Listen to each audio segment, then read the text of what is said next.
los chinos lo que menos quieren es el conflicto. ¿Por qué? Porque para empezar afectaría todas sus cadenas productivas, afectaría toda la situación y todo, y ahí es donde entramos un poco a la discusión sobre pues qué es China, capitalista o comunista, ¿no? Y ellos se conceptualizan como una economía socialista de mercado. China como una gran potencia, que ahora lo es, en pocos años ha logrado transformarse. Creemos que realmente China viene de muy atrás, pero es un país milenario, con una cultura milenaria, donde obviamente trae una historia impresionante hacia atrás. Sí. Que quizás muchos otros países no la tienen. Vamos a hablar de Estados Unidos. Estados Unidos, su historia de vida es muy corta. Expandir la parte de la influencia en México y en el mundo, porque se ha posicionado en todos lados.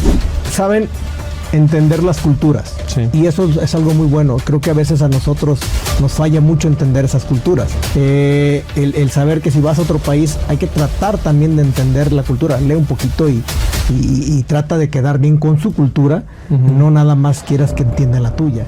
Hola, ¿cómo están todos? Bienvenidos al podcast. El día de hoy tenemos un invitado experto en China, mi estimado Eduardo Sili Apango, que es un profesor investigador de tiempo completo y jefe del área de política internacional en el Departamento de Política y Cultura de la Universidad Autónoma Metropolitana. Es integrante del Sistema Nacional de Investigadoras e Investigadores de la Secretaría de Ciencias, Humanidades, Tecnología e Innovación, en nivel 1. Es coordinador de la Unidad de Estudios y Reflexión sobre China en el Consejo Mexicano de Asuntos Internacionales, el COMEXI. Es doctor en Ciencias Políticas y Sociales con especialidad en Relaciones Internacionales por la Universidad Nacional Autónoma de México. Es maestro en Estudios de Asia y África con especialidad en China por el Colegio de México. Es licenciado en Relaciones Internacionales por la Benemérita Universidad Autónoma de Puebla. Sus áreas de interés profesional son, de bienes públicos globales, relaciones internacionales de China, el sistema político chino, la iniciativa de la Franja y la Ruta, geopolítica, relaciones China-América Latina y teoría de relaciones internacionales. Cuenta con más de 60 publicaciones entre artículos, capítulos de libros y reseñas sobre sus temas de interés profesional, siendo de los más recientes el libro 10 años de globalización con características chinas, la iniciativa de la Franja y la Ruta en coordinación con el doctor Germán Patiño de la Universidad de Guadalajara, publicado en el 2024 por la Universidad Autónoma de México y Fides Editores. Señores, ¿cómo estamos? Regresamos a este podcast que es su podcast. El día de hoy tenemos un gran invitado, es un invitado de lujo. ¿Por qué digo que es de lujo? Porque es un experto sobre todo en un tema que saben que me apasiona mucho y que es sobre China. Así que el día de hoy tenemos aquí a nuestro buen amigo Eduardo Sili Apango. Mi estimado Eduardo, ¿cómo estás? ¿Qué tal? Muy buenas tardes, Oscar. Muy bien, muchas gracias por la invitación a participar en este podcast. No, hombre, al contrario, créemelo que para mí es un honor tenerte aquí. Como ya escucharon su intro todos, ya saben que tenemos aquí un gran especialista en estos temas. Es una persona estudiosa en esta área y sobre todo, me interesaba mucho tenerte aquí, te voy a decir, porque creo que afuera mucha gente podemos hablar de China y mucha gente habla de China y todos creen que hablar de China es hacer un viaje nada más y hacer un blog y me pasó esto y comí en este mercado. Creo que China va mucho más allá. Realmente creo que China ha venido a cambiar casi hasta un orden mundial, si lo quiero ver así. Y por eso es que quería hablar con una persona que realmente tenga estudiado bien todo el tema de China. Ahora, no todo mundo se atreve a meterse a estudiar bien lo que es este gran país. Sí. Mi pregunta es, ¿por qué estudiar, pues sí, a lo profundo China? ¿Qué te llamó la atención? Bueno, obviamente yo pasé de un gusto personal, ¿no? Películas, a lo mejor algunas cosas por ahí de la cultura china como el confucianismo, que de repente decía yo, ¿y esto qué es? Pero como yo estudié Relaciones Internacionales y te enseñan un poquito de Asia ahí, fue cuando confirmé mi gusto, mi interés profesional. Entonces pasé de lo personal a lo profesional y decidí dedicarme ya pues, de tiempo completo a la investigación. Y ya en el medio, digamos, como tú dices, pues me fui dando cuenta que a China estudiarla pues es muy apasionante porque entre más yo aprendía me daba cuenta que menos sabía y más quería aprender. Y entonces dije, no, pues de aquí soy y vamos a estudiarla. Y entonces pues ya he hecho toda una carrera, pues ya más de 15 años, yo diría 15 años más o menos. Y ya. Pero poca gente se mete a las entrañas, porque es meterse un poquito ahí a las grandes entrañas de este gran modelo. Yo lo veo más, digo, yo sé que son muchas cosas, pero para mí es un gran modelo que me ha llamado también mucho la atención desde la primera vez que pisé este país y que me ha dejado siempre impactado. Sí. No importa cuántas veces vaya, siempre me impacta mucho, siempre hay grandes cambios. Digo, hay como todo, y lo hemos platicado por ahí, cosas buenas y siempre va a haber cosas malas, pero en todos los países. Claro. O sea, no hay un país perfecto. El que diga que sí, pues a ver, díganos cuál, porque no creo. Sí, no. Y pues bueno, viendo este tema, ¿tú cuál crees que sea el modelo de crecimiento que tiene pues China y que le ha funcionado también para lograr posicionarse en un corto plazo como la potencia número 2 en el mundo? Sí, bueno, esa pregunta pues es complicada porque para hablar del modelo de crecimiento de China tendríamos que hablar sobre todo de su filosofía política y de sus políticas de desarrollo económico.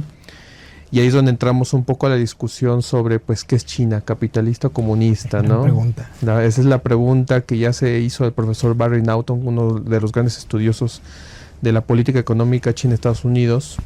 Y él responde en un artículo muy lindo de 2017 precisamente, que, bueno, tendríamos que hablar sobre cómo ellos mismos se conceptualizan a sí mismos. Y ellos se conceptualizan como una economía socialista de mercado. Y entonces, bueno, ¿qué demonios es eso? Pues como se escucha, es decir, el modelo de desarrollo, de crecimiento, se fundamenta en dirigir una economía, un gobierno ahí muy presente en todos los campos de la economía, ayuda, contribuye a la toma de decisiones, dirige las fuerzas del mercado, pero también brinda una autonomía para que los agentes económicos pues puedan hacer pues ahora sí que lo que quieran en el marco precisamente de la búsqueda de la ganancia. Ya lo dijo Deng Xiaoping en su momento, hacerse rico es glorioso. Entonces pues son esta combinación, y yo siempre digo a quienes con quienes hemos platicado sobre el asunto de China, hay que siempre recordar el asunto del yin y el yang, el esquema, ¿no? Porque el esquema nos enseña que bueno, aquí en México tenemos este dicho, ¿no? Que yo siempre me gusta decir, ni tanto que quema el santo, ni tanto que no la alumbre.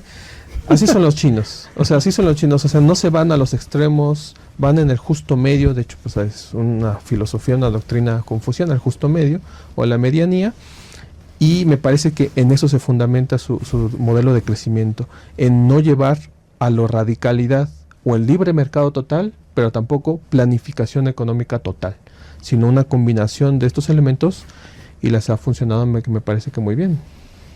Es un modelo único, ¿estamos de acuerdo? O sea, sí. No existe, yo creo, que un país que lo replique de manera igual. Creo que es el único país al que le queda a lo mejor quizás este sistema, o más bien que fueron adecuando un sistema propio para ellos, que no existe pues, en otras partes del mundo. Por eso es tan complicado, exacto, por eso es tan complicado entender qué son. ¿Capitalistas? No, no son capitalistas. Bueno, sí, una parte, o sea, es complicado saber por dónde ir, pero creo que han hecho muchas cosas bien, sobre todo, ¿tú qué crees que ellos hicieron muy bien para poder abrir su economía como lo hicieron, siendo un país tan cerrado en su momento, ¿no? Y de repente dijeron, ok, vamos a abrir nuestra economía, y ahí hubo una gran transformación. Digo, hubo mucha atracción, hay mucha atracción de inversión extranjera directa llegando siempre a China. Sí. ¿Qué hicieron bien? Pues justamente me parece que lo que hicieron bien, y a lo mejor un poco debatiendo con lo que me acabas de decir, es que la apertura de China, sobre todo a partir de la reforma de apertura, pues no fue total, sino fue gradual, ¿no? Primero se concentró en las zonas económicas especiales, que eran bastantes, y eso permitió como que ir adaptando la realidad de todo el país a las dinámicas del capitalismo mundial, que son muy cambiantes, son muy dinámicas. Entonces me parece que fue gradual, pero sí fue decididamente llevarla a cabo. Entonces primero iniciaron en unas pocas zonas económicas especiales, luego los fueron ampliando, y luego fueron el gobierno chino permitiendo que el mercado lograra adentrarse cada vez más, no solamente espacialmente en China, sino en cada vez más sectores. Porque recordemos que la reforma y apertura vino aparejada con las 4 modernizaciones para justamente permitir el desarrollo de las fuerzas productivas en 4 sectores muy específicos: agricultura, ciencia y tecnología, industria y defensa. Pero eso no es toda la economía, o eso no significa que en toda la industria sea, sino solamente fueron en unos pocos, donde se empezó a captar la inversión, en donde China le interesaba que se desarrollara, por ejemplo, la tecnología y ese tipo de cosas. Y de ahí fue aprendiendo hasta que, bueno, pues estamos viendo en la actualidad que me gustaría destacar, los chinos siguen pensando en que todavía están en el proceso de reforma y apertura. O sea, para ellos está todavía inacabado, porque justamente como no fue de golpe, no fue total, siguen todavía en ese proceso. Y a esto me gustaría añadir algo que bueno, rescatando lo que mencionabas, que es único. Esa es, creo que, una de las grandes lecciones que nos deja el modelo de desarrollo y de crecimiento chino, que es un modelo pensado por y para sus específicas condiciones nacionales. Eso creo que esa es una de las grandes lecciones, porque cuando hablamos del desarrollo chino, tenemos que hablar pues de China por sí, o sea, y qué pasa dentro y cómo ellos han adaptado a sus propias condiciones y características nacionales, pues toda esta serie de políticas económicas y de decisiones y eso. Hablaste ahorita de algo que creo que fue el parteaguas de muchas cosas para China, que las zonas económicas especiales, que de cierta manera ayudaron mucho a este gran desarrollo. Y creo que también ese tipo de formato, si lo queremos ver así, fue copiado por muchos países. Sí. Pero desgraciadamente, pues México lo copió en su momento. Bueno, ahora lo quiere poner como polos de desarrollo, pero desde años atrás ya viene queriendo meter las zonas económicas.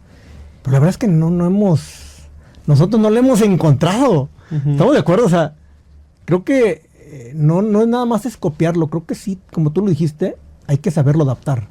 Y creo que nos ha faltado esa parte. ¿Tú qué crees? Sí, no, totalmente de acuerdo. Es que aquí en México me parece que, como bien dices, no hemos logrado encontrar nuestro propio camino. O sea, los chinos lograron encontrar su propio camino y eso es lo que hay que aprenderles.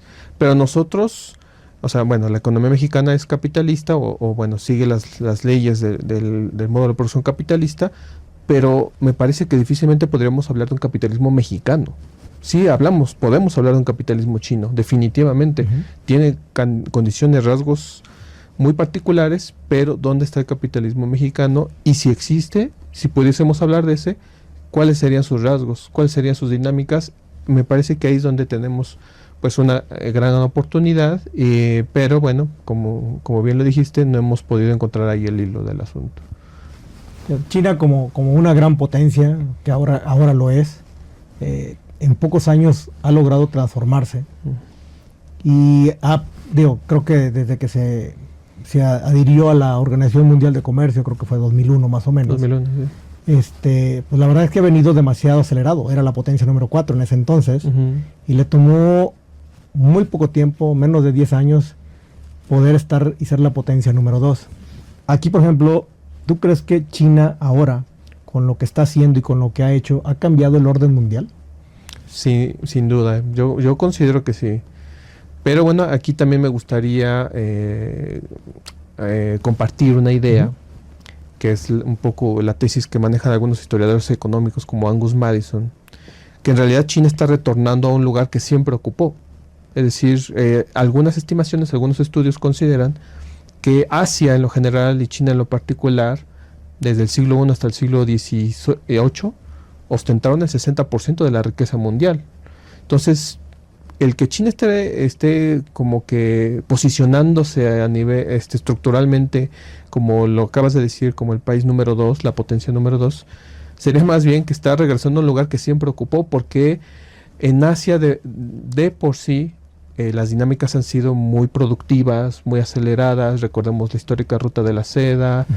Y también me gustaría destacar que es importante hablar más bien de una dinámica asiática, no tanto China. Es decir, China lleva la batuta obviamente como Japón la llevó en su momento con el famoso modelo del vuelo de gansos, pero ahora China, pero no lo podría hacer sin los capitales japoneses, sin la tecnología surcoreana, o sea, sin una dinámica que es más bien regional, pero sí me gustaría destacar eso. Y ahora, cuando está retornando, claro que está impactando en un statu quo que no estaba acostumbrado a que Asia fuese el centro, porque el statu quo actual se basa en la idea de que el centro del sistema mundo capitalista, si lo vemos desde Wallerstein, pues era Europa en un primer momento, Estados Unidos en un segundo momento, y ahora pues eso claro que va a tener muchas alteraciones, a muchos no les está gustando, pero bueno, pues así está pasando porque es el posicionamiento que China está logrando tener.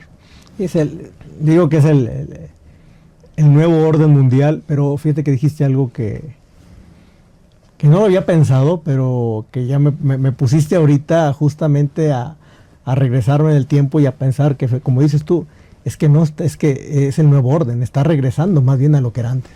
Sí. Y eso está interesante porque no lo vemos así.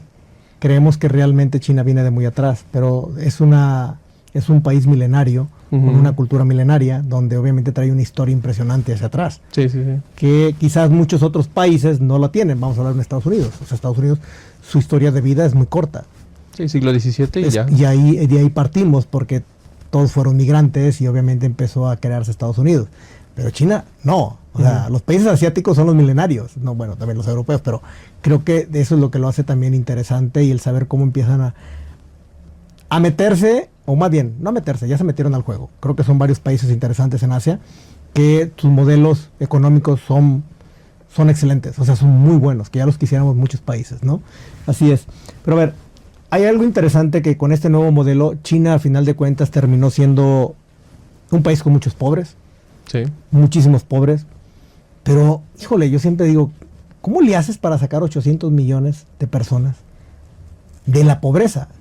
¿Cómo le haces y cómo le haces a lo largo de 30 años, que es lo que le ha tomado? Dices, a ver, espérame, estoy diciendo que toda Latinoamérica la saqué de la pobreza. Un solo país termina sacando a toda esta gente de la pobreza. Digo, y aún así, China sigue teniendo ciertas tensiones, sobre todo el tema de igualdad. Sí, claro. ¿No? ¿Cómo crees tú que está haciendo más bien China para no tener estas brechas de desigualdad, más o menos? Porque a pesar de que hay mucha gente ahora que salió de la pobreza, sigue habiendo esa brecha. Carlos siempre soñó con tener su propia tienda, pero encontrar productos de calidad en el extranjero siempre ha sido un verdadero reto. Buscar proveedores confiables en Asia puede ser abrumador y poco confiable. Claro, sin mencionar las preocupaciones sobre la calidad del producto y el envío. Fue entonces cuando conoció a Mextrade Hong Kong, un aliado que se encarga de todo el proceso, desde la búsqueda del producto hasta la entrega en su bodega en México. Claro, haciéndose a cargo de todo el proceso de envío, aduana y la entrega final.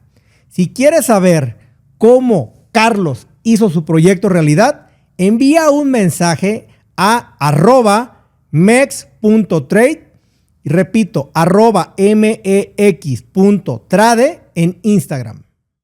Sí, no, y de hecho igual me gustaría un poco matizar esto que estás mencionando. Es un hecho, ¿no? que el gobierno chino anunció la erradicación de la pobreza extrema, ¿no? Que es con la que según estándares de Naciones Unidas se mide con $1.6 al día más o menos, pero todavía hay mucha gente viviendo en pobreza, que es el estándar de $3 más o menos. Y sí, definitivamente todavía hay muchas desigualdades, todavía se ve una gran asimetría de desarrollo entre los espacios urbanos y los espacios rurales, y entre las provincias de la costa y las provincias del interior. Pero yo creo que el Partido Comunista Chino te diría que esos problemas no son tanto de su modelo, que sí puede estar relacionado, no digo que no, sino más bien son manifestaciones del capitalismo, o sea, de la estructura en la que pone reglas de juego con las que China tiene que jugar, a eso me refiero. Entonces, pero precisamente porque el gobierno tiene esta facultad, o se ha adjudicado la facultad de dirigir los procesos productivos, el modelo de desarrollo y muchas cosas, pues está procurando precisamente que estas asimetrías se vayan reduciendo cada vez más en la medida de lo posible, porque al final las reglas de juego pues te pueden atar una mano, ¿no? O sea, estás jugando ya de todas maneras con reglas un poco injustas. Es correcto. ¿No? Pero, bueno, el partido ahí va, está haciendo lo que se puede. Y sí, coincido contigo, ningún gobierno del mundo puede decir que sacó a tanta gente de la pobreza. Ninguno, y eso sí hay que reconocérsele a China. Sí, o sea, no existe. O sea, y lo ha hecho en un corto plazo de 30 años. Creo que en la historia no hay algo parecido. O sea, Sí, no con esta cantidad, no con esa gran transformación. No existe. Digo, al final de cuentas, yo creo que ha hecho muy bien las cosas internamente, pero también externamente. Dice que no se gana el poder sin una estrategia. Claro. Y todos los países que son poderosos tienen también estrategias. Y creo que China es un gran estratega. Y, por ejemplo, cuando hablamos de estrategia, ¿cuál crees que son las principales estrategias de China, sobre todo para expandir la parte de la influencia en México y en el mundo? Porque se ha posicionado en todos lados. Sí, claro.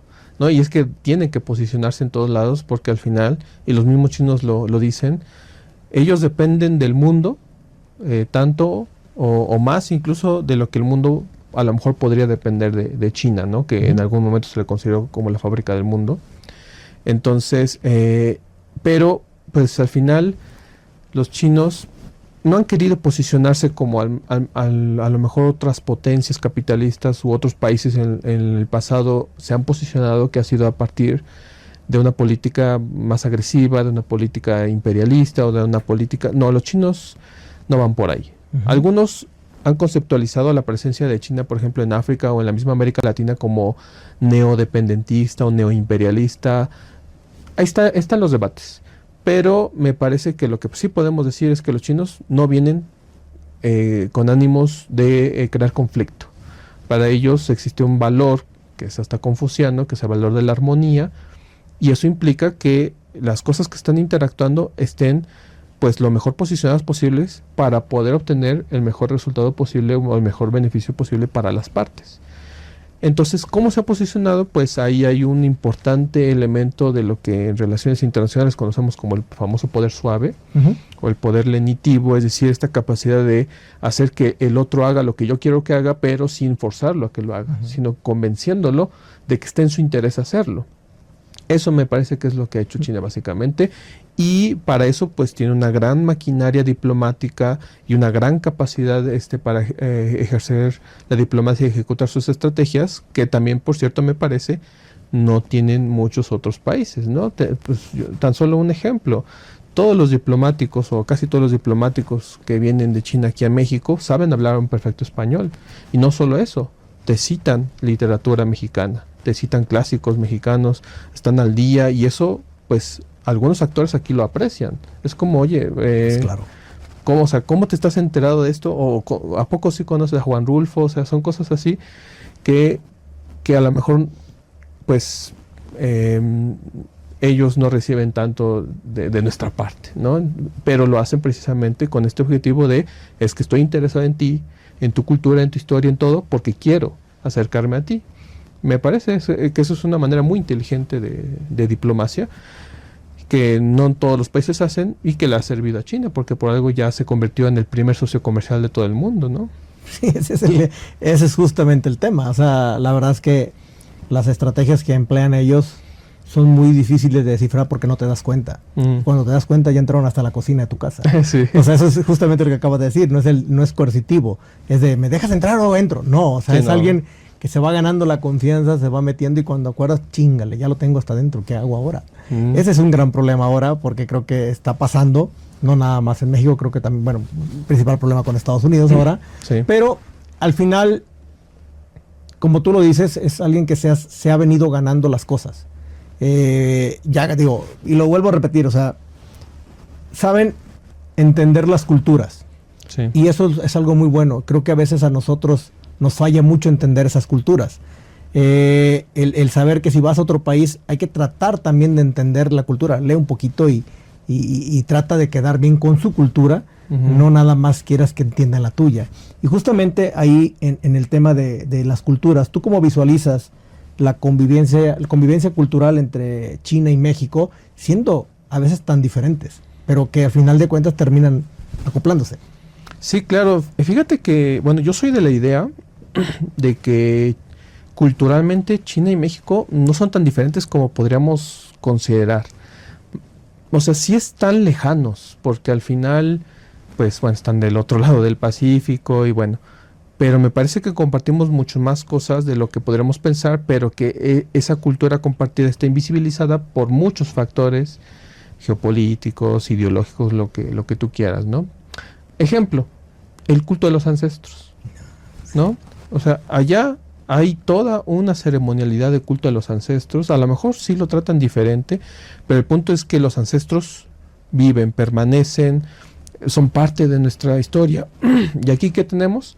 Pues el Día de Muertos, que es más o menos algo así.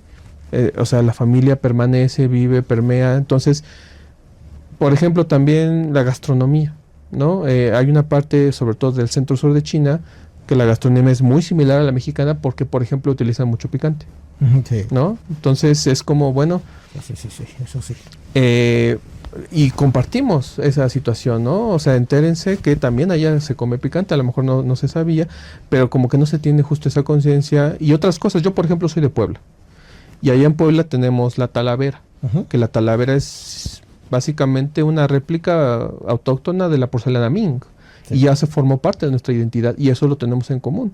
Entonces hay muchas cosas, me parece, que sí tenemos en común y que de hecho es lo que probablemente ha podido ayudar un poco, ha contribuido un poco a que China y México pues sorteen las dificultades que pueden sortear en sus vínculos diplomáticos, pero también es cierto que China se ha esforzado mucho por aproximarse a México, por que su cultura sea apreciada, ¿no? Por ejemplo, en los Juegos Olímpicos, pasados Juegos Olímpicos de invierno, pues fue muy mediática, sobre todo en la sociedad china, esta famosa réplica de la pirámide de Chichén Itzá en hielo, que bueno, fue un gran gesto. Sí. Yo no he visto algo aquí en México para ser recíprocos, y eso habla del interés que tiene China en México. Vaya, hay alrededor de 60 centros, institutos y universidades con programas de estudio sobre América Latina, de los cuales yo pensaría que al menos un tercio tiene programas de estudio sobre México. No hay lo mismo al revés. No hay lo mismo, y eso también habla de un gran interés. Y entonces casi que podríamos decir que el intercambio cultural persiste porque a los chinos les interesa, porque obviamente tienen muchos intereses económicos, estratégicos, los que ustedes quieran, pero al final lo están haciendo, se interesan, hay una asimetría en esa relación cultural, pero bueno, aquí también estamos haciendo nuestros esfuerzos, hay algunos programas, algunos esfuerzos culturales, espacios que se les habilitan, entonces ahora sí que ahí vamos, ¿no? Es asimétrico, pero hay interés y ahí vamos. Creo que le diste al punto. Al final terminamos siendo muy parecidos. Incluso antes de entrar a grabar estuvimos platicando que de hecho los chinos son como muy latinoamericanos, ¿no? También son de atenderte. Sí. Son de atenderte, y creo que esa parte siempre es bien recibida porque te sientes acogido cuando tú vas a cualquier reunión o visitas a alguien allá. La verdad que la atención es impresionante, es muy buena. Sí. Y son pocos los países que realmente lo suelen hacer. Pero al final de cuentas, hay muchos temas entre China, México, que hoy en día nos une mucho el tema comercial. China lo ha hecho muy bien en ese aspecto. Sí. Pero también es cierto que pues ahora se complican las cosas. Llega a Estados Unidos y empieza a complicar el comercio. Empieza quizás a desmembrar mucho la parte o la palabra o el aspecto global, lo que es la globalización. Sí. El tema de globalización empieza como que a quedarse a un lado y ahora quiero ser diferente. Y entre ese aspecto, ¿cómo crees que afecta la relación de México con Estados Unidos a la relación que se tiene ahora con China? Sí, pues es que al final me parece que, lamentable o afortunadamente, dependiendo cómo lo quieras ver, pues Estados Unidos es un vecino histórico, un país con el que compartimos gran parte de nuestros intereses, es decir, no es un vecino que podamos decirle, bueno, ¿sabes qué? Me voy de ti o me mudo. Justamente estaba yo platicando con unos colegas chinos un poco sobre esta situación, y decías que el problema es que no te puedes mudar de casa. Te tienes que a fuerza lidiar con ese vecino todo el tiempo y bueno, no se puede, entonces ni modo, hay que hacerlo y hacerlo de la mejor manera posible para obtener los mejores beneficios, los mejores resultados.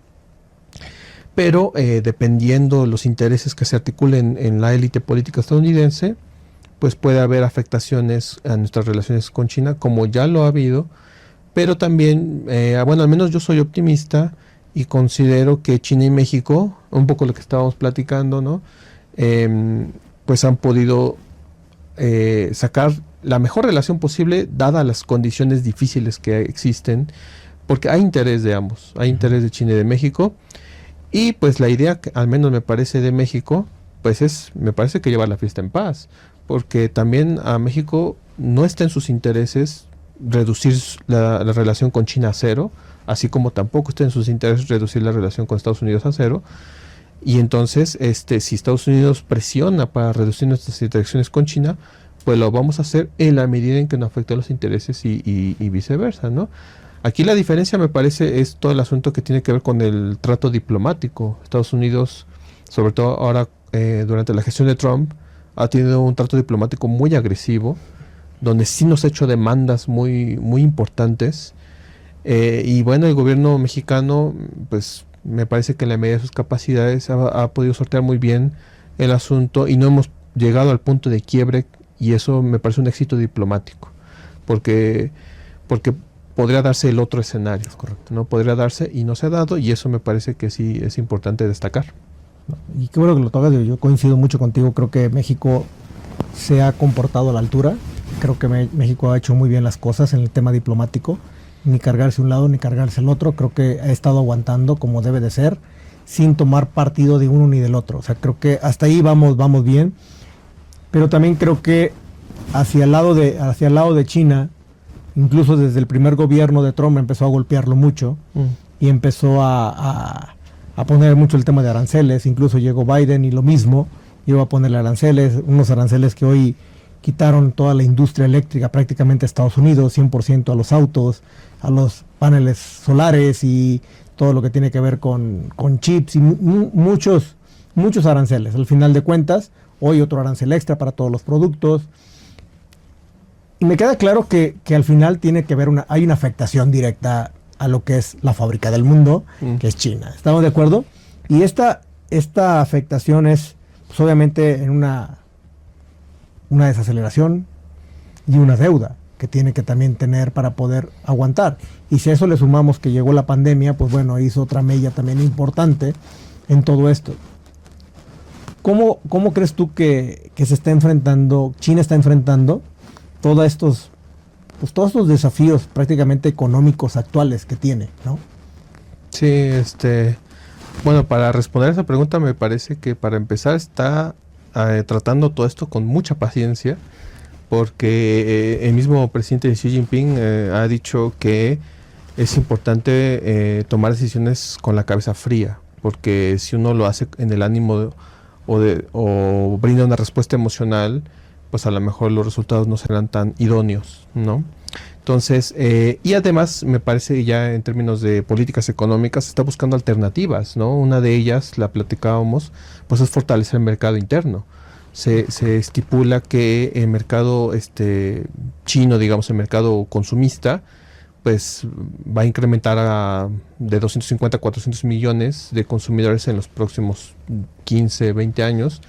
Y entonces la apuesta es pues ir sobre eso para ya no depender de mercados externos, porque Estados Unidos, pero si se le están cerrando esas puertas, pues está buscando alternativas. Una de ellas es el mercado interno, otra de ellas, por ejemplo, es mejorar sus relaciones con Europa, que es el otro gran socio comercial que tiene China, y otra de ellas es mejorar la situación que tiene en el mercado asiático, ¿no? Donde también hay un enorme potencial en muchos consumidores. Y una de las más importantes, pero que también me parece que de las menos discutidas, y ahí he de confesar que soy o sea, que me interesa ese tema, pero que no lo he tratado como me gustaría, que es la apuesta por África. Porque África se apuntala a ser ahorita tiene un bono demográfico y se apuntala a ser como un continente con gran expectativa económica.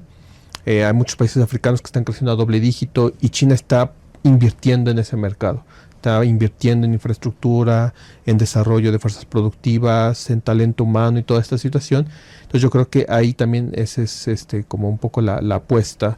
¿Por qué? Pues porque lamentablemente, como tú ya bien lo dijiste, hay muchas reacciones adversas que se manifiestan o se materializan en lo que se conoce como la era de la competencia estratégica, que empezó como una guerra comercial y ahora está en todos los niveles, que va desde tecnología hasta comercio, finanzas e influencia geopolítica.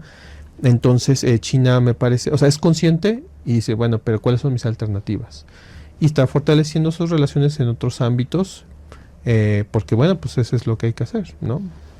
Sí, fíjate que por eso tocábamos mucho, bueno, toqué el tema también del tema de la globalización, el que ahora creo que empiezan a quitarlo del tema.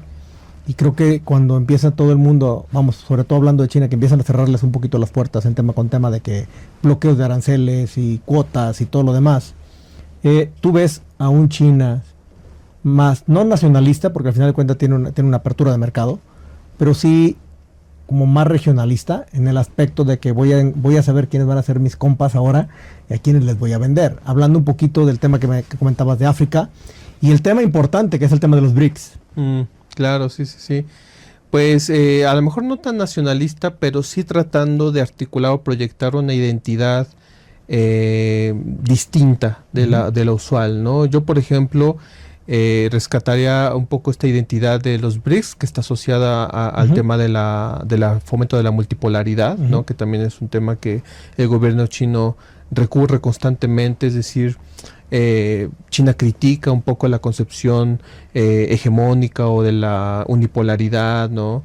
Y dice, no, es que habemos muchos en este mundo, habemos muchas civilizaciones, muchos polos de poder que somos importantes, entonces a todos se nos debe considerar. Entonces se fomenta la multipolaridad. También ellos fomentan una cosa que se llama la globalización inclusiva. Que ese término me parece que es muy interesante, viene asociado con esta iniciativa que se conoce como la iniciativa de la civilización global, que establece la permisibilidad, digamos, de la existencia de múltiples civilizaciones y ya no de una única civilización, y eso implica respetar a otro civilizatorio, ¿no? Entonces está también fomentando eso. Y la otra que me gustaría destacar es una identidad que viene aparejada con el gran proyecto chino de la iniciativa de la Franja de la Ruta, que es la identidad de la Ruta de la Seda. Que bueno, hay muchos estudios que justamente demuestran cómo China articula una narrativa en torno a la idea de la Ruta de la Seda, porque nadie se va a pelear con esa concepción. Es decir, la Ruta de la Seda, pues a lo mejor se te vendrán muchas cosas a la mente, pero no se te viene definitivamente a la mente conflicto o guerra, ¿no? Se te viene pues comercio, caravanas, los camellos, el desierto, y ellos también han tratado de sustentar un poco esa idea a partir de la Ruta de la Seda como factor de conectividad, de conexión, de vínculo. Entonces, cuando se lanzó la iniciativa de la Franja de la Ruta en 2013, pues vino aparejado con un gran esfuerzo diplomático de decir, oye, tú eres parte de la Ruta de la Seda, tú eres parte de esta globalización inclusiva, o oye, tú, por ejemplo, país Rusia, o Irán, o Arabia Saudita, ustedes son países importantes, son potencias, vamos a fomentar una multipolaridad para que también a ustedes se les reconozca su justo lugar en el mundo y no dejemos depender de una cúpula de países que tradicionalmente habían estado dirigiendo la obra, pero pues que ya no son tan relevantes, o al menos no reflejan también nuestros intereses, ¿no? Que es una cosa que empezó desde mucho antes, pero pues ahorita China es el que está un poco llevando o tratando de llevar el timón, y por eso ha fomentado todo este tipo de narrativas asociadas con esfuerzos diplomáticos para justamente promover, pues ellos dicen, un nuevo tipo de relaciones internacionales, ¿no? Correcto. Yo sí creo que en algún momento el orden va a empezar a cambiar. No sé si me toque verlo, probablemente no, probablemente sí. Pero al final, digo, porque estamos en ese momento donde todo empieza a moverse.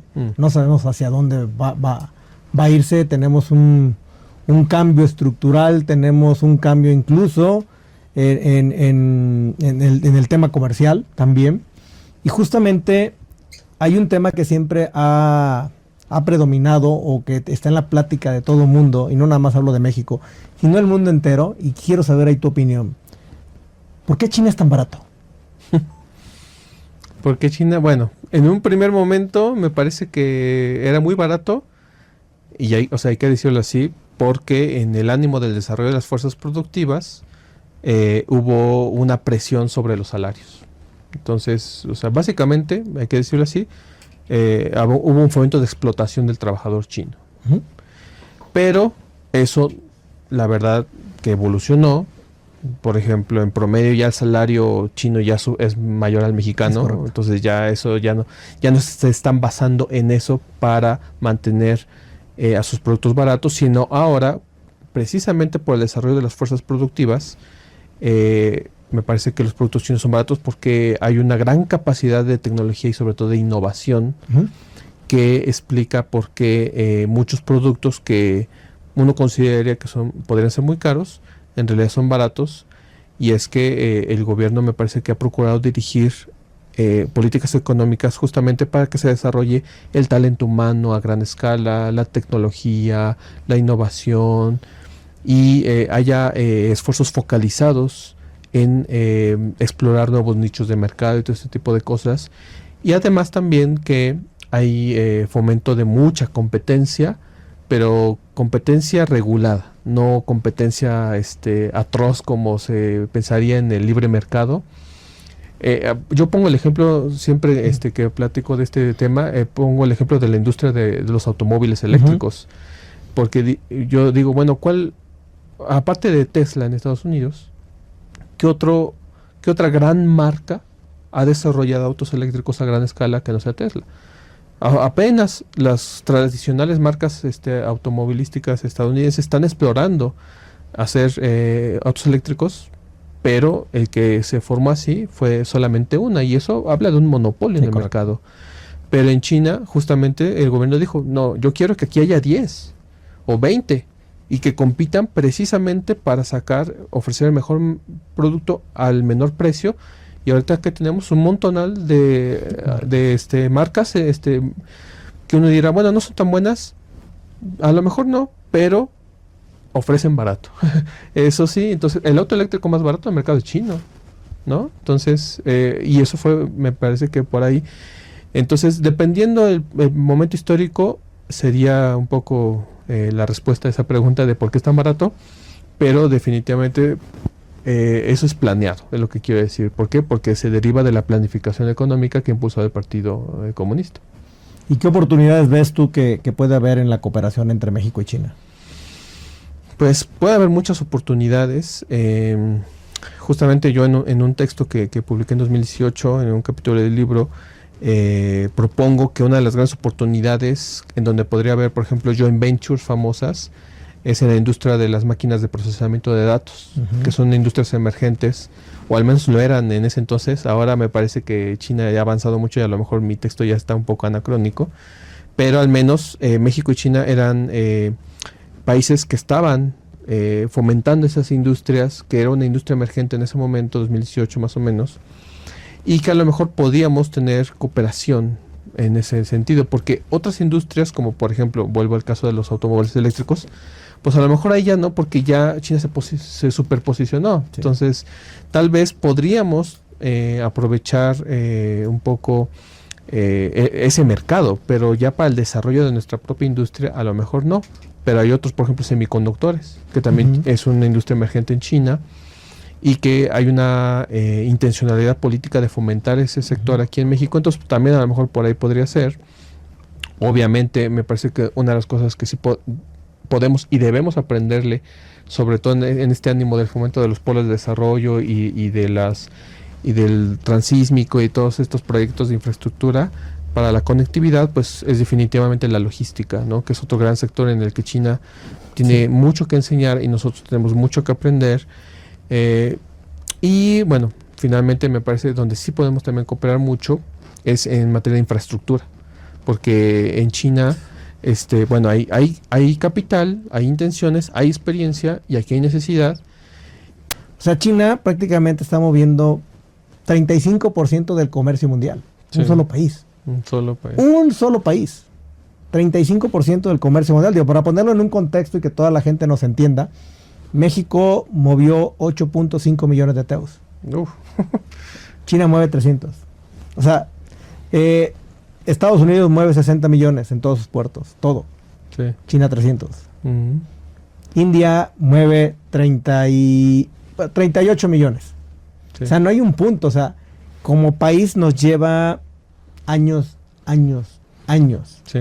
O sea, realmente, por eso cuando la gente dice, no, es que no es la fábrica del mundo. Oye, compadre, pues espérame, porque los datos dicen otra cosa. Y mira que estos datos sí son públicos y Sí, son veraces. Sí, se pueden verificar. Se pueden verificar. Entonces, creo que a mí me impresiona mucho el cómo logras este número. ¿Cómo lo logras? Cuando en los 70s y hacia atrás, tu apuesta era la agricultura con pequeños espacios de tierra. Y de repente haces una transformación, haces un cambio radical en tu política económica y todo lo demás. Y llegas a esto. Sí. ¿Cómo pasa? ¿Por qué no pasa en otros países? Sí, esa es como la gran pregunta. O sea, no entiendo. O sea, el año pasado me tocó estar también en Singapur. Y pues muy curioso también porque es un país con pocos años, Sí. con una cultura impresionante, con grandes apuestas. Tiene, yo creo que la gente de lo que es la zona metropolitana de Guadalajara, vamos a ponerle. O sea, todo lo que conlleva eso. Y es un gran país, Sí, con una transformación impresionante. Sí. ¿Cómo así se logra allá? Es una gran economía. Es una gran economía, o sea, ¿cómo lo logran? ¿Y por qué de este lado no tenemos grandes resultados? ¿Qué nos falta? Sí, sí, no, ese es como un poco parte del quid del asunto de lo que yo me he intentado enfocar. Y la respuesta que he encontrado hasta el momento, a falta de una mejor respuesta, pero es una respuesta que no a muchos les gusta, y es que tiene que ver con lo que se ha conocido o denominado como el autoritarismo chino, definitivamente. Es decir, justamente un colega publicó una nota recientemente en donde decía, bueno, México podría aprender mucho de China, pero no el autoritarismo. Para eso están las experiencias de Taiwán y Corea del Sur, que son países con experiencias democráticas y que han tenido un gran desarrollo. Pues sí y no, porque Corea del Sur y Taiwán fueron países muy autoritarios en su momento. Y es que el autoritarismo, entendido como un despliegue muy integral, vamos a decirlo, muy amplio de la autoridad del gobierno, es lo que me parece explica el gran desarrollo en los países asiáticos. ¿Por qué? Porque el gobierno disciplina a las fuerzas del mercado para hacer lo que el gobierno quiere que se haga. O sea, y de hecho, ahora que citaste el caso de Singapur, que es uno de los grandes referentes, de hecho, para el desarrollo de las zonas económicas especiales, China le aprende a Singapur muchas cosas. Correcto. Y una de las cosas que aprendió es autonomía disciplinada, si es que lo podemos conceptualizar así. ¿Qué se refiere a eso? Y ahora que mencionabas que China, pues un único país hace tantas cosas, en realidad tendremos que hablar de como de las provincias chinas tienden a comportarse como países, en el sentido, o sea, son muy autónomas en el sentido de la toma de decisiones, del fomento de exportaciones, de políticas económicas, de muchas cosas, pero están disciplinadas bajo la planificación del gobierno central. Ese es parte del éxito. Es decir, no como lo que pasó en la Unión Soviética, que la planificación económica era demasiado rigurosa, muy, muy estricta, y era que desde Moscú decían, yo quiero que tú produzcas este calcetín y lo vas a producir como yo te digo.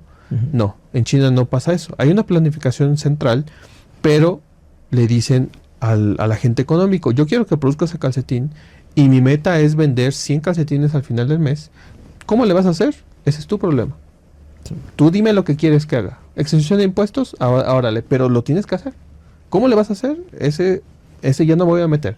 Entonces, en el cómo hay mucha autonomía y por eso los agentes económicos en China han sido muy dinámicos, no están sometidos a la planificación tan rigurosa como lo pasó en su momento en la Unión Soviética, pero sí están disciplinados en el sentido de que tienen que cumplir con las metas estipuladas por los planes quinquenales que todavía hay en China. ¿Quién hizo eso en un inicio? Es decir, ¿quién utilizó la fuerza del gobierno para disciplinar a las fuerzas del mercado y lograr que se hiciera lo que ellos quisieran? Pues Lee Kuan Yew en Singapur, justamente. Y luego fue replicado en otros países y ahí se ve el autoritarismo. Entonces, a la pregunta, ¿por qué no podemos, cómo necesitamos un autoritarismo? Suena mal, a lo mejor. La gente, a ver, hay que entender, la gente se puede asustar, pero, a ver, tú tienes un país, vamos a hablar un poquito de Latinoamérica, tienes un país como Chile. que de cierta manera Chile ha tenido siempre una estabilidad. Es un país muy estable. Viene de un autoritarismo. Claro. De una dictadura. De Pinochet. Viene de una dictadura. Sí. Ves ahorita, por ejemplo, vemos a Bukele, y de cierta manera llega y controla un país que estaba en los últimos lugares en inseguridad. Sí. Ves un Singapur, ves un China, ves un Corea, ves un Japón, ves países que al final de cuentas han implementado. Ojo a la gente, no quiere decir que estemos a favor del autoritarismo, pero hay que entender que a veces necesitamos mano dura. Es como cuando educas, es lo mismo. Se requiere a veces un poquito de mano dura para hacer que las cosas funcionen. Sí, claro. Si no, nos vale. Sí, pues un teórico de la economía política internacional que se llama Robert Gilpin dice, es que hay que controlar la mano invisible del mercado con el puño visible del gobierno, porque si no las fuerzas del mercado pues van a ser, está bien, hay que dejarlas libres en el sentido de que animar las fuerzas económicas, las fuerzas productivas, los agentes económicos que persigan su interés, pero eso provocó excesos, sobre todo en el siglo XIX, ¿no? Provocó muchos excesos y por eso pues pasa lo que pasa. O sea, yo siempre digo, miren, si el capitalismo no hubiese provocado los excesos que provocó en el siglo XIX, no hubiese existido necesidad de socialismo. Donde esta doctrina fue la respuesta, fue la reacción. Entonces, bueno, ya claro, pasa la historia. Pero sí, sin duda, también me gustaría aclarar y destacar, porque yo coincido contigo, no es que estemos nosotros aquí alentando a los regímenes autoritarios, pero es que el autoritarismo tiene muchas manifestaciones. O sea, no podemos hablar de un solo autoritarismo. Tenemos que hablar de muchos autoritarismos, se manifiestan de múltiples maneras. Están los autoritarismos dictatoriales, donde las voluntades dependen casi de una sola persona, ¿no? Pasa a lo mejor mucho en África o en algunos otros regímenes. Pero también tenemos otros autoritarismos más a lo mejor corporativos, qué sé yo. Pero lo que pasa en Asia es una vinculación muy fuerte entre Estado y sociedad, que tiene que ver con su cultura política sobre todo, y eso hace que el autoritarismo a ellos les funcione, ¿no? Hay un concepto que maneja una colega de Estados Unidos que se apellida Titz, que se llama el autoritarismo consultativo, o el autoritarismo que consulta, y parecería un oxímoron. ¿Cómo un autoritarismo va a consultar a la sociedad? Pues ¿qué no se supone que es una práctica democrática? Pues en China funciona, ¿no? Es lo que se conoce en la jerga marxista-leninista como el centralismo democrático. Pues les funciona, pero bueno, pues también tiene otros efectos negativos, pues sí, a lo mejor sí. Por ejemplo, o sea, hay que decirlo porque es lo que pasa. Parte de lo que pasa en China es que, por ejemplo, no se les hace mucho caso a las minorías, por ejemplo, por poner ejemplo. Sí. Pero bueno, ningún modelo político es perfecto. Todos tienen sus problemas. Pero ¿qué pasa? Que en el de China está funcionando para el desarrollo material de la sociedad, que eso es lo que quiere que se desarrolle. Correcto. ¿No? Ahora, si bien es cierto, hablando un poquito de este tipo de regímenes, de cómo funcionan, de cómo lo llevan a cabo, si bien es cierto, incluso China llegó hasta controlar el tema de la natalidad. Sí, claro. Llegó a controlarlo y decirle, oye, nada más pueden tener un hijo, y se acabó. Pero esto, obviamente, hay una consecuencia bastante fuerte, porque pues, al final de cuentas, China tiene una industria demasiado desarrollada, pero hoy tiene pocos jóvenes, muchos ancianos. Sí. Lo vuelve a abrir, pero ya la gente no quiere tener hijos. ¿Cuál es el efecto que tú ves aquí? Porque sigue la industria, pero ya no hay la cantidad de jóvenes. Sí, claro. Bueno, me parece que el gobierno del partido un poco previendo... Es que algo que hay que entender del gobierno chino es que planifica las cosas y los efectos. Entonces me parece que la apuesta de los chinos es justamente para no sustituir, pero sí un poco atemperar el efecto de la reducción demográfica. Es los procesos productivos que puedan automatizarse, se van a automatizar. Porque la idea es no retroceder en los beneficios materiales, en el bienestar económico que la sociedad ha tenido, sino más bien mantenerlos. Pero si necesitamos trabajadores y ya no va a haber, ¿cuál es la alternativa? Pues fomentar la migración puede ser un caso, pero me parece que China, aprovechando el momento tecnológico, la cuarta revolución industrial, todo eso, está apostando por el desarrollo a gran escala de la automatización y de la robótica de los procesos, pues para que la gente ya no tenga que trabajar en esos para procesos. suplir. Para suplir. Pues, Órale, qué interesante. sí, a mí me impresionó que yo dije, bueno, pero requieren emplear a tanta gente, porque lo que pasa es que ya no hay tanta gente que emplear. Es correcto. Entonces están robotizando un montonal de procesos y esa me parece que es la apuesta. Sí, sí, está interesante lo que comentas, porque si me quedo sin jóvenes, no pasa nada. Por eso viene la automatización, inteligencia artificial y quién sabe más cosas van a sacar, 5G y no sé qué tantas cosas, Sí. que al final de cuentas los van a seguir poniendo en el mercado. Ahora, esto conlleva a quizás a veces hasta el enojo de la gran potencia que es Estados Unidos. ¿Estamos Sí. de acuerdo? Sí, sí, de acuerdo. O sea, ese es un gran enojo. O sea, ni siquiera es chiquito. O sea, es un gran enojo. ¿Y en qué? ¿Por qué? Pues porque prácticamente pues, les han comido el mandado. Sí. O sea, y no hayan cómo ahora, pues, resarcir todo esto. En efecto. Y aquí es donde viene. ¿En qué áreas crees tú que pues sí, China ya ha superado a Estados Unidos? Pues me parece que ya lo superó en muchísimas áreas y coincido contigo totalmente. Es decir, el capitalismo estadounidense está reaccionando a su falta de competitividad en muchos sectores que son estratégicos y que son los que van a marcar la pauta de los mercados mundiales. Es decir, Big Data o macrodatos, inteligencia artificial, Internet de las cosas, la nube, gestión de la nube, robótica, aeroespacial, industria aeroespacial, semiconductores, bueno, Energías. nuevas energías. En todos esos sectores, me parece que China ya superó por mucho a Estados Unidos, ¿no? Entonces,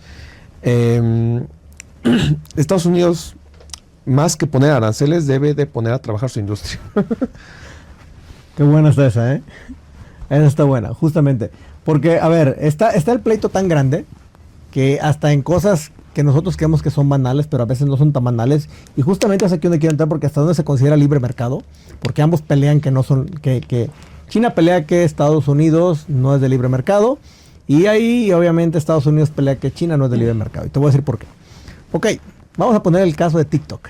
Sí. Ese es un caso muy sonado y creo que toda la gente lo conoce, el caso de TikTok. Estados Unidos bloquea TikTok. Sí.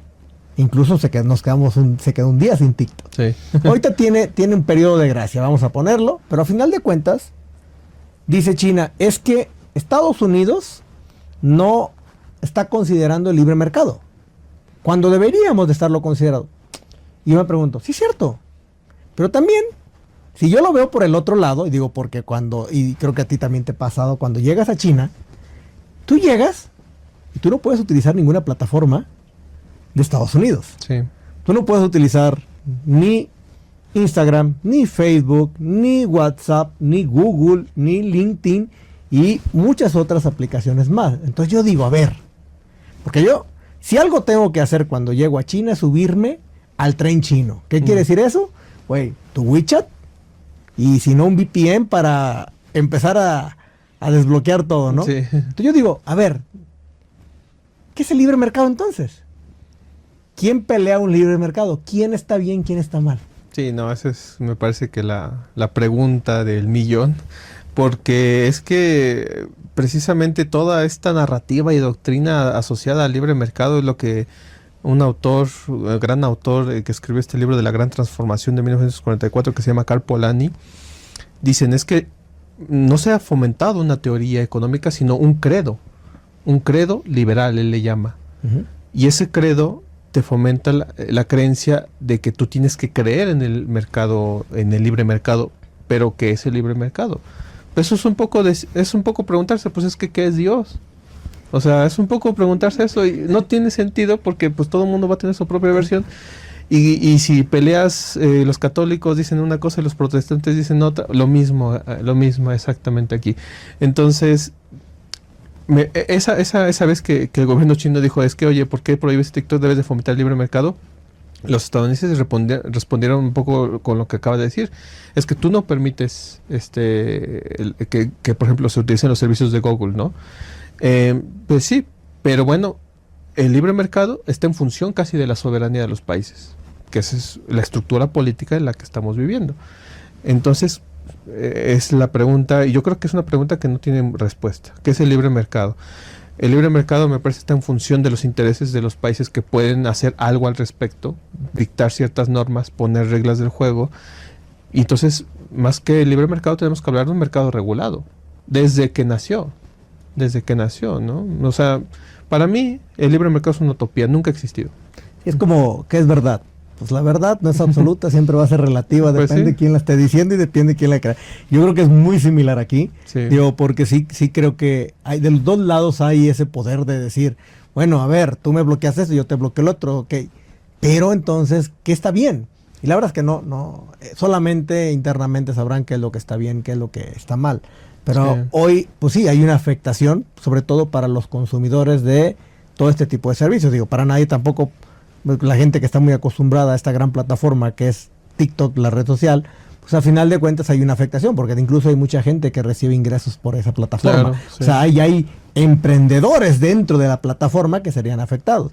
De igual manera pasa con las plataformas cuando llegas a China. El gran problema de llegar a la persona que quiere ir por primera vez a China es que va a llevarse un choque. El choque más fuerte, yo creo que no hay un país en el mundo con un choque más fuerte que China.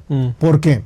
Y te lo comento, porque no es lo mismo ir a, no sé, Tailandia, a Japón, pues no pasa nada, funciona Google, llévame para acá, cómo me sigo, cómo esto. Entonces, hay una manera de informarte. Cuando tú llegas a China, pelas. Sí.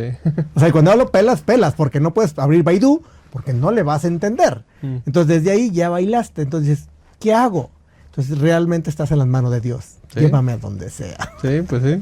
O sea, es un poco todo esto. Ahora, pasando un poquito al otro tema, yo vi una publicación de Economics sobre un tema en particular que llama mucho la atención. Y a mí en lo personal, cuando lo vi, me llamó mucho la atención porque justamente donde dice que... Y quiero hablar un poquito de la parte de Taiwán, porque en esa publicación hablaba mucho sobre que Taiwán es la zona más peligrosa que existe en el mundo por la tensión que se puede generar entre China y Estados Unidos. Sí. ¿Tú qué opinas de eso? Pues yo coincido. ¿Sí? Sí, porque... O sea, a ver. Es que, bueno, los estudios que yo he realizado sobre el tema me han llevado a concluir que, y coincido un poco con alguna literatura al respecto, que lo que pasa en Taiwán está a un error de cálculo estratégico de provocarse una conflagración. ¿Qué significa un error de cálculo estratégico? Significa, por ejemplo, una mala interpretación de alguna señal en el radar. Significa, por ejemplo, una mala interpretación de un buque que pasó aquí, que pensamos que era de la Armada estadounidense, pero a lo mejor no necesariamente era. Porque las tensiones están tan a flor de piel, digamos, que puede pasar cualquier cosa y que se desate el conflicto. Pero lo que también es cierto, y me gustaría destacar, que los chinos lo que menos quieren es el conflicto. ¿Por qué? Porque para empezar afectaría todas sus cadenas productivas, afectaría toda la situación y todo. Para seguir, Taiwán es un socio muy importante comercial de China. Y pues para terminar, China, sobre todo el gobierno del Partido Comunista, tiene esta narrativa de que al final pues los taiwaneses también son chinos. Y pues debido a eso no hay que afectarlo necesariamente, porque pues es gente que, bueno, por circunstancias históricas terminó viviendo en esa isla, pero lo siguen considerando parte de la China continental. Entonces, tengo yo la impresión de que en este ánimo de no querer que se desate el conflicto, porque puede desatarse, están las tensiones, los chinos pues tratan de hacer todo lo que sea posible para reducir ese conflicto. Por ejemplo, se fomentan los intercambios, que ellos le llaman los intercambios en el estrecho, de estudiantes, de tomadores de decisiones, de empresarios, el turismo se fomenta mucho, y China le trata de dar un lugar a Taiwán para que, pues, al menos para que se mantenga el statu quo, ¿no? El statu quo. Pero bueno, lo que está pasando también pues es que hay muchas fuerzas políticas dentro de Taiwán, que no es toda la sociedad taiwanesa, también me gustaría destacar. Hay muchas fuerzas políticas y sociales dentro de Taiwán, pues que por el paso de los años se ha fomentado una idea de que Taiwán pues sí es diferente de China. O sea, se ha creado una identidad taiwanesa distinta de la China, y que eso hace que pues quieran seguir su propio camino, lo cual me parece que es respetable, o sea que está bien, pero me parece que el problema no es en este ánimo de perseguir mi propio camino, voy a incitar al conflicto. Me parece que eso no, pues va a terminar mal, ¿no? Me parece que, o sea, lo vemos en la guerra de Rusia y Ucrania, que fue un poco más o menos un escenario similar. Entonces, está muy problemático, y sí coincido con esta publicación. Actualmente es el lugar más peligroso del mundo, porque el choque no supondría entre dos países X, sino entre las dos principales potencias del momento. Correcto. Que además son líderes tecnológicos, que además son potencias nucleares, y que muchos además, o sea, hay algo ahí que sí tenemos que mantener muy, muy al tanto. Sí, digo, a mí me llamó mucho la atención, digo, quizás no estaba tampoco, yo creo que muy enterado de toda la tensión política, geopolítica que existe entre los dos países, y obviamente el tercero de la discordia, que es Estados Unidos. Por eso es que se convierte en lo más peligroso que hay en el mundo, porque en una pelea pues tendría que entrar a lo mejor, bueno, no a lo mejor, entre Estados Unidos y obviamente es dos grandes potencias nucleares peleándose, lo cual se convierte esto en un verdadero caos. Sí. Entonces, por eso quería preguntártelo, siento que tú conoces mucho más de este tema, y sobre todo estando tan cerca Taiwán de China, ¿no? Que no es igual, tampoco creo que es parecido un poco lo que pasa también entre Hong Kong y China, que no se sienten chinos, se sienten cantoneses, pero al final de cuentas perteneces, y es todo un rollo al final, pero que no quieren pertenecer, o sea, quieren tener su propia independencia, y sobre todo yo creo por la apertura de mercado que tiene Hong Kong, mucho más que por otras cosas, ¿no? Igual Taiwán tiene una apertura muy diferente a lo que es China. Sí. Pero bueno, pasando un poquito a los temas, y a toda la gente que nos escucha, me gustaría hablar de tus dos libros que el día de hoy tenemos aquí.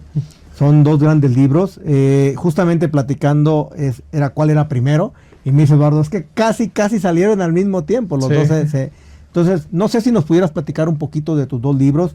El primero, si quieres, empezamos con que se llama 10 años de globalización con características chinas, que es sobre la iniciativa de la Franja y la Ruta.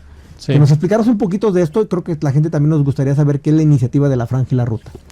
Sí, claro, con mucho gusto, y bueno, también obviamente agradecer el espacio para difundir este trabajo académico, que para empezar me gustaría destacar que este libro, bueno, está en formato papel y se vende, pero también está en libre acceso. ¿Ah, sí? en la Universidad Autónoma Metropolitana, en el repositorio de libros, ahí lo pueden encontrar en PDF, libre acceso. Okay. Y es resultado de un seminario que mi colega co-coordinador, el doctor Germán Patiño de la Universidad de Guadalajara, y yo convocamos a un equipo, juntamos a personas interesadas, colegas, ¿no? Que se interesaran en discutir qué ha pasado a 10 años de la iniciativa de la Franja y la Ruta.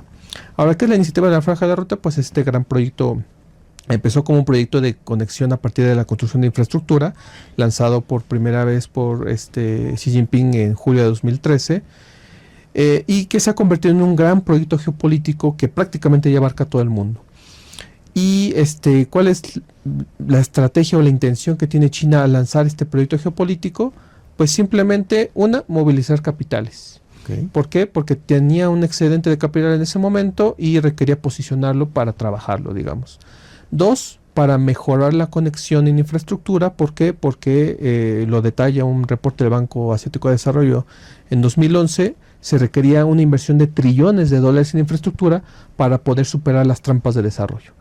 Y China dice, bueno, yo me aviento el paquete, o yo participo en esa situación que es necesaria, porque si no nos vamos a topar con un ahora sí que valga la redundancia, con un tope, o nos vamos a enfrentar a un límite, no vamos a poder seguir avanzando. Entonces, también tiene esa intención, pero la otra también muy importante es aumentar la presencia y el posicionamiento de China en todo el mundo. Okay. Ese es como un poco la dinámica, y este libro, tuvimos nuestro seminario en septiembre de 2023, y el libro pues se publicó diciembre de 2024, enero de 2025, digamos que por ahí se publica este libro, y reúne los ensayos de los temas que discutimos en este seminario, que también lo pueden encontrar en la página de Facebook de un colectivo de estudios que se llama Grupo de Estudios sobre Eurasia. Ahí tuvimos el seminario y está en el Facebook de este colectivo, también de libre acceso, si es que a quienes les interesa a lo mejor estos temas pudiesen ver el seminario o acercarse al libro. Perfecto, si nos pudieras compartir las ligas las vamos a poner también por ahí en los episodios para que la gente pues tenga el acceso para poder ir a verlo. Y sobre todo me llama mucho también la atención el siguiente libro, que es un libro que habla de medio siglo de relaciones diplomáticas México-China. ¿Qué pasa con este libro? Sí, este libro también es un libro que disfruté mucho hacerlo. Bueno, es producto también de un congreso que tuvimos en 2022, que es el año en que China y México cumplieron 50 años de relaciones diplomáticas, que me gustaría destacar. México y China establecieron vínculos diplomáticos un 14 de febrero, ¿no? Entonces me parece una fecha muy curiosa. Y junto con mis colegas, la doctora Marisela Connelly, que además fue mi profesora en la maestría, y la doctora María Escalante, una gran estudiosa de China en la UNAM, convocamos también a un congreso internacional para reflexionar qué ha pasado en estos 50 años, porque justamente se estaba cumpliendo el 50 aniversario, pues qué ha pasado en estos 50 años de vínculos diplomáticos entre México y China, pues qué podemos decir, cuáles son los retos pendientes por resolver, los logros que hemos alcanzado. Y entonces este congreso, que bueno, fue virtual porque estábamos todavía en pandemia un poco, y también lo pueden encontrar en las redes sociales, sobre todo del Colegio de México, del Centro de Estudios de Asia y África, pues discutimos toda esta situación, y los ensayos aquí son producto de este congreso, de las reflexiones vertidas en este congreso. Y bueno, me parece que este libro concluye un poco pues, con optimismo de que hemos logrado mucho en 50 años, hemos superado muchos obstáculos, pero también tenemos grandes desafíos que todavía enfrentar, y hemos logrado también grandes cosas. Este libro, como tú lo puedes ver, pues es un poquito grande, porque pues sí reúne a un equipo muy muy grande de estudiosos y estudiosos. Se divide en 3 grandes secciones: historia, política y economía, básicamente, de las relaciones. El grueso de los ensayos son sobre economía, ciertamente, pero bueno, tratamos un poco de abarcar todas las dimensiones y los aspectos de la relación diplomática, y bueno, por fin pudo ser publicado también entre diciembre y enero, diciembre del 24 y enero del 2025, por eso te digo que se traslaparon un poco. Ya veo. ¿En cuántos libros has participado o has estado de manera directa? ¿Ya cuántos llevan? Bueno, yo he tenido la oportunidad de coordinar con estos 2, ya van 6 libros. 6 libros. Que coordino. Interesante. De temas sobre China, Asia, y yo por mi parte tengo un libro de autoría personal que lo publiqué en 2018, que también está de libre acceso. Entonces digamos que he participado en 7 publicaciones. Vale. Sí. Interesante, la verdad. Y pues yo tengo una última pregunta que hacerte. Sí. Es una pregunta que se las hago a todos con diferentes, pues, bueno, no es la misma pregunta, pero son parecidas, diferentes actores. Y va así. Imaginemos que tú estás en un cuarto, ¿sí?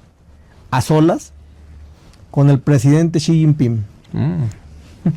¿Cuál sería tu conversación con él? Híjole, no sé. Esa es una excelente pregunta. Yo creo que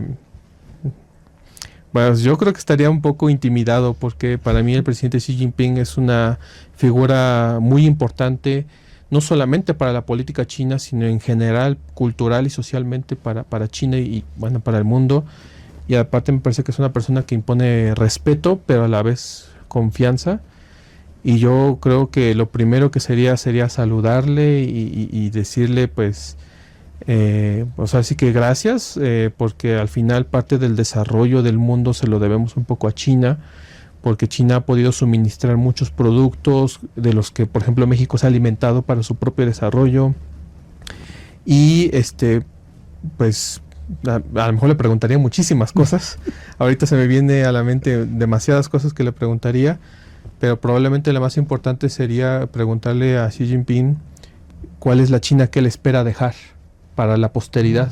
Yo creo que esa sería como la pregunta, y estoy seguro que ahí me daría una disertación y con eso estaría yo muy satisfecho, porque me parece que Xi Jinping se ha posicionado después de Mao como el líder más importante de China, Y esto lo han hecho no solamente por la propia persona, sino porque ha sido también una demanda de la sociedad china. Se habló mucho, sobre todo, por ejemplo, cuando se reeligió como en su tercer término, que tradicionalmente solamente eran dos, como secretario general del partido y presidente de la República Popular. Se habló mucho de que no, es que ya hay un culto a la personalidad, una tendencia más al autoritarismo extremo, qué sé yo. Pero yo platicando con gente de China, tanto ciudadanos como colegas, como miembros del partido, había una posición general, como un tono general que coincidían. Pues es que necesitamos que siga al frente, porque coincidió su gestión. Xi Jinping empezó en 2012 y en la medida en que fue avanzando su gestión, el mundo empezó a ser cada vez más hostil a la propia China. Desde la guerra comercial y todo este asunto de la desglobalización y toda esta situación. Entonces, yo eso es lo que interpreté, que no era tanto que él se quisiera elegir, que a lo mejor sí, sino más bien que había una posibilidad, o más bien un ambiente idóneo. Uh-huh. ¿Por qué? Porque había una demanda uh-huh.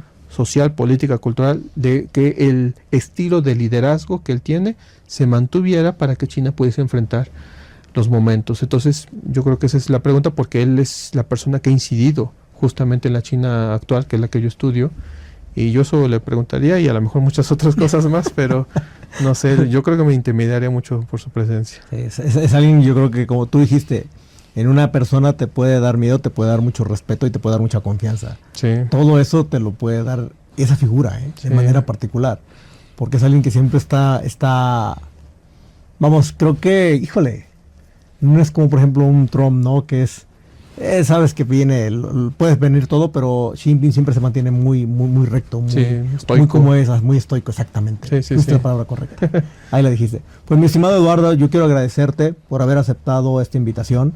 La verdad, para mí es un honor tenerte aquí y que nos compartas tu experiencia, tu conocimiento en de tu trayectoria, de tus libros, sobre todo por un tema que hoy es muy importante. Como te digo, yo creo que hoy vamos más allá de lo que es hacer un negocio con China.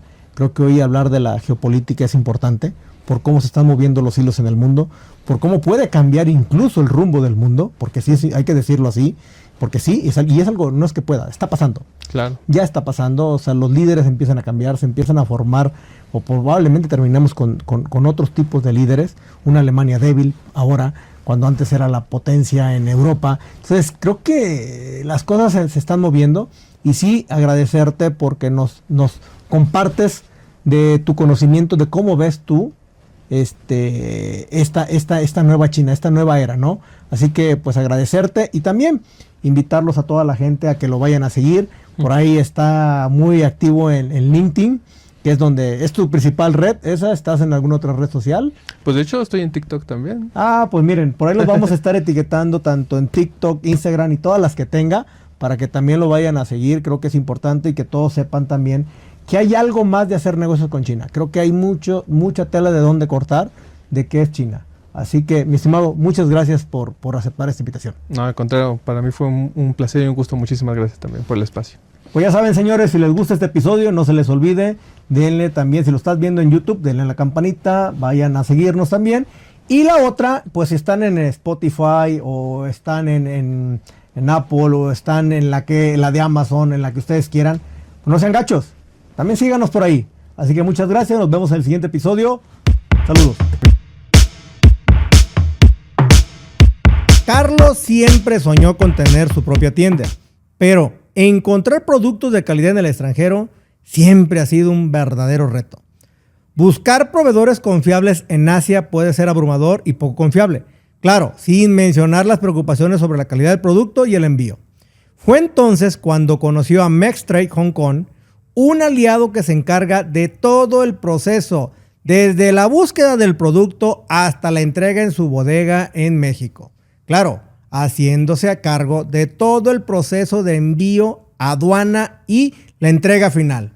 Si quieres saber cómo Carlos hizo su proyecto realidad, envía un mensaje a @mex.trade y repito, @mex.trade en Instagram.